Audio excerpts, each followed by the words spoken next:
अस्सलाम वालेकुम। यूट्यूब में सलमान हैदर। उम्मीद करता हूँ परवरदिगार ने आपके और आपके अहले खानों को अपनी हिफ्ज़ अमान में रखा होगा। बड़ी खबर है जिसकी डिटेल मैंने आपके साथ शेयर करनी है। उसके स्पेसिफिकेशन ये है कि चाइना ने 2 खुफिया एटमी रिएक्टर्स की तामीर कर ली है एक छोटे से जजीरे के अंदर। वो रिएक्टर की लोकेशन क्या है ये मैंने आपको बताना। IAEA इस सिलसिले में क्या कहता है ये मैंने आपको डिटेल बतानी है।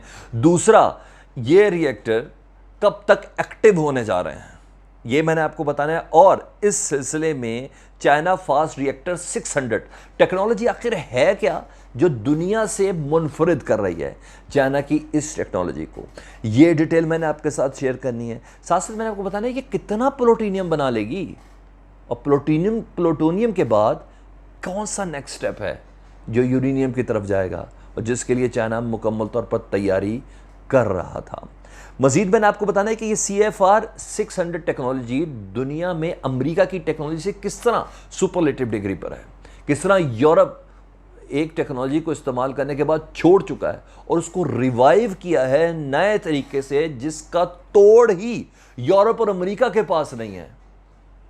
ये CFR 600 ये 2 एटमी रिएक्टर्स की टेक्नोलॉजी है। ये किस तरह मुख्तलिफ है। दुनिया पानी का इस्तेमाल करती है जौहरी रिएक्टर्स के लिए, लेकिन ये क्या इस्तेमाल करने जा रही है ये हमें आपको बताना है। और साथ साथ IAEA के तहफ़्फ़ुज़ात क्या हैं इस सिलसिले में चाइना को लेकर। और चाइना के ये 2 खुफिया एटमी रिएक्टर इस वक्त सामने आए, दरअसल ये किन ममालिक को थ्रेट है ऐसे मौके पर जब चीन और अमेरिका के दरमियान सर्द एक जंग चल रही है इकॉनमी को लेके। उस जंग का ये ईंधन बनना कि 2 न्यूक्लियर रिएक्टर अचानक से सामने आए हैं, ये एक लम्हा फिक्री है।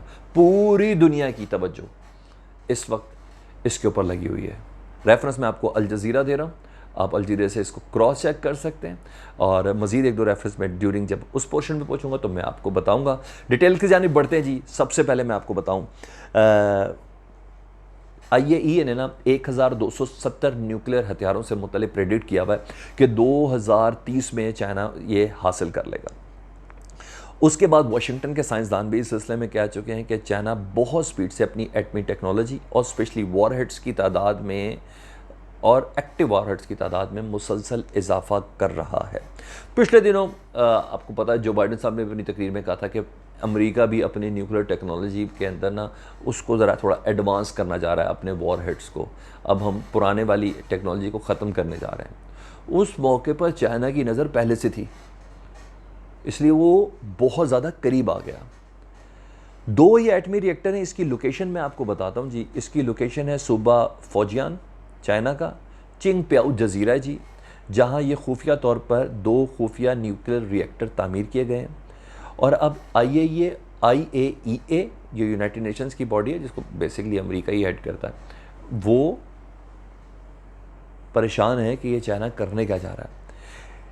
पहला एटमी रिएक्टर 2023 के अंदर, ये 2021 है, 2023 के अंदर एक्टिव हो जाएगा। उसके यूजेज की स्पेसिफिकेशन भी मैं आपको बताऊँ। दूसरा एटमी रिएक्टर 2026 में एक्टिव हो जाएगा। ये इतनी स्पीड से मैं एटमी रिएक्टर्स की तामीर की बात कर रहा हूँ। अच्छा, इस टेक्नोलॉजी का नाम इन्होंने रखा है CFR 600।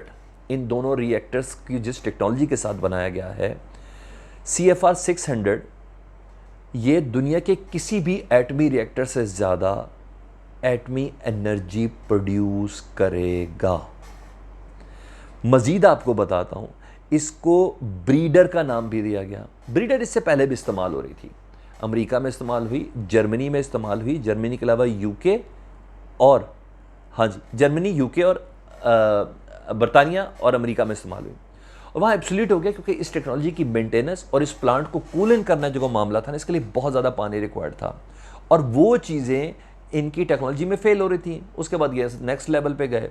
लेकिन चाइना ने क्या किया कि इस ब्रीडर टेक्नोलॉजी को अपने डेवलपमेंट प्लान में इस्तेमाल किया और जो उसकी खामियत थी उसको दूर कर दिया। और वो खामियाँ क्या थी, अब पानी की ज़रूरत नहीं है। इस टेक्नोलॉजी की स्पेसिफिकेशन बहुत बहुत इंटरेस्टिंग है, जिसकी बिना पर जब मैंने साइंटिस्ट वगैरह के इसके रिव्यूज़ पढ़े ना, मैं कहा ये तो कमाल किया है चाइना ने। इसीलिए अमेरिका परेशान है, इसीलिए IAEA परेशान है और यूरोप परेशान है कि ये किया क्या है इसने।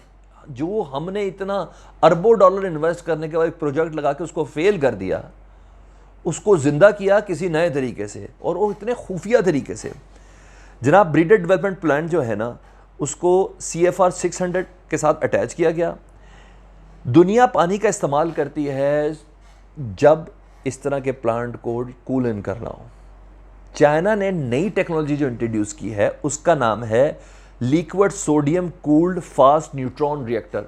यानी जो लिक्विड सोडियम है ना, उसके ज़रिए ये फास्ट न्यूट्रॉन रिएक्टर है ना, इसको कूल किया जाएगा, और इसकी इंस्टॉलेशन हो चुकी है।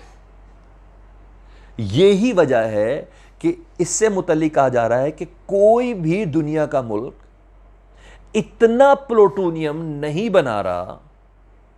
प्लूटोनियम हम तो सिविल यूज़ के लिए होता है, बिजली के रिएक्टर्स लगने हों, दुनिया में इंसान की फलाह के लिए इस्तेमाल होना हो, वहाँ प्लूटोनियम होता है। उन्होंने कहा जितना चाइना डेवलप कर रहा है, चाइना कह रहा है कि हमने 2030 का जो टारगेट रखा हुआ है, उसके बाद 2060 का जो टारगेट रखा है चाइना की एनर्जी और स्पेशली ये फ्यूल के इस्तेमाल के लिए, कि इस्तेमाल से हट जाना है हमने, और 20% उन्होंने अपना रखा हुआ एक टारगेट सर्टन कुछ दिहाइयों का, कि हमने 20% पेट्रोल से फ्यूल से हट जाना है, दूसरे नेचुरल तरीके से बात करनी है। यानी उस सिलसिले को अचीव करने के लिए हमने ये रिएक्टर्स का क़याम किया है। हालांकि प्लूटोनियम के बाद कोई मसला ही नहीं है, स्टेप ही नहीं है जी। खाने के बाद जिस तरह पानी पीना है ना, यानी खाने का मसला है, पानी का दुनिया में इशू नहीं है, पानी पीना ना, इस तरह है प्लूटोनियम के बाद यूरेनियम की अफजूदगी। यानी चाइना ने यूरेनियम को भरपूर तरीके से अफजूदगी के लिए ये 2 एटमी रिएक्टर बनाए हैं, और यूरेनियम किसी भी एटमी वॉरहेड के लिए शहरक की हैसियत रखता है, उसके दिल की हैसियत रखता है। एटम बम नहीं बन सकता, उसके वॉरहेड्स नहीं बन सकता ये यूरेनियम ना हो। इतना बड़ा थ्रेट अमेरिका को ये फील हुआ है। मज़ीद एक और चीज़ मैंने आपके साथ शेयर करनी थी इसी के अंदर, कि ये CFR 600 जो टेक्नोलॉजी है ना, अब अमेरिका के उस एक्शन का जवाब है जिसमें अमेरिका ये चाह रहा था कि जनाब हम अपने रिएक्टर्स को या अब अपने वॉरहेड्स को मज़ीद अप टू द डेट करना चाह रहे हैं। उस अप टू द डेट का जो ऐलान किया था जो बाइडेन साहब ने, उस पर अमल करके दिखा दिया।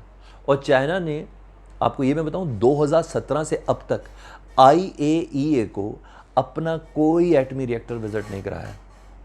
आज तक 2017 से आज तक इन 4 सालों में चाइना ने अभी तक कोई डिटेल नहीं बताई कि चाइना के पास इस वक्त कौन कौन से एटमी रिएक्टर एक्टिव हैं और कौन कौन से ज़ेरे तामीर हैं और कौन कौन से वॉरहेड्स हमारे पास किस किस जगह पर हैं और कितने एक्टिव हालत में हैं। चाइना ने 2017 से अब तक डिटेल नहीं बताई है, और इन 2017 से 2021 तक अमेरिका की और IAEA की तमाम तवज्जो थी ईरान की जानिब, कि ईरान के पास क्या है, ईरान के पास क्या है, उनको किस तरह मॉनिटर कर सकते हैं, उनको कैमरास कैसे लगा सकते हैं, उनके तमाम जौहरी पर नेतन्स और पता नहीं इस्फहान और पता नहीं किस किस जगह पर। इस दौरान चाइना ने यह काम डाला है। अब अमेरिका बहादुर क्या करेंगे जी, ये एक अहम तरीन सवाल है। बहरहाल शानदार एक अचीवमेंट है चाइना की कि पिछले चंद सालों में छोटे से जजीरे, 5000 जजीरों का मुल्क है चाइना, और उन 5000 में से एक जजीरा चुना है और उसको कैमोफ्लेज करके 2 एटमी रिएक्टर बना के वो सामने भी रखें। ये रिसर्च अगर आपको पसंद आई तो काइंडली प्लीज़ इसको शेयर कीजिएगा, कमेंट्स में मुझे ज़रूर आगाह कीजिएगा। अपना ढेरों ख्याल रखें। अल्लाहुम्मा सल्ली अला मुहम्मदिन व आले मुहम्मद।